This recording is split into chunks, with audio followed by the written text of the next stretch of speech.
Hello guys, welcome to How to Fix Tech. In this small video guys, let me show you the error.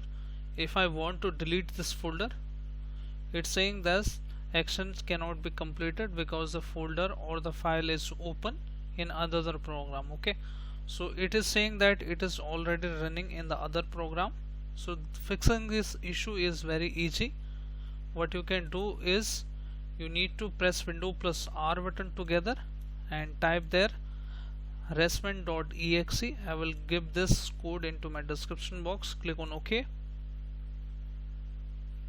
Once you click on OK, go to this tab, overview, and then click on CPU, and in the search area you need to right click and rename, and just copy its folder name and paste it to here. Control V. Now you can see all the related to test folder is here. So you need to look for this option which says exe. Just right click and end the task, okay, and also you need to look for PDE if any.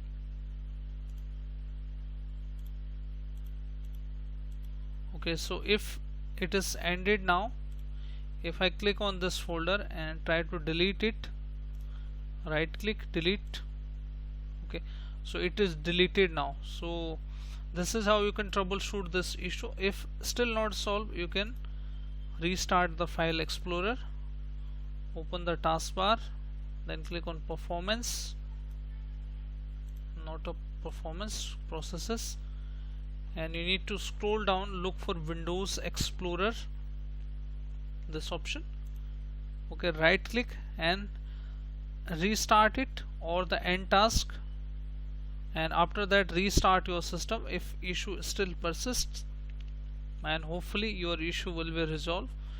Also you need to make sure that if you are using any other software and it is like using if you are using the Visual Studio or other things like software, you need to have to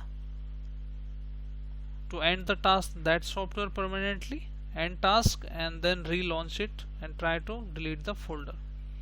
Hope your issue is fixed now. If your issue is fixed, then hit like, subscribe and share. Thank you. Thanks for watching How to Fix Tech.